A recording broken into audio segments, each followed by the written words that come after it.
Headline చూద్దాం.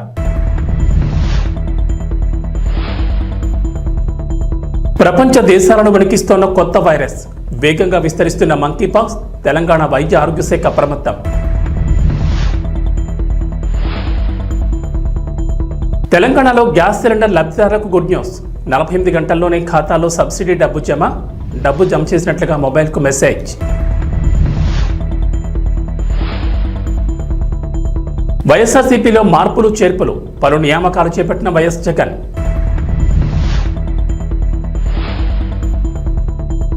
ఏపీలో మందుబాబులకు good news. త్వరలో జాతీయ అంతర్జాతీయ బ్రాండ్లు. అక్టోబర్ 1 నుంచి కొత్త మద్యం పాలసీ అమలు.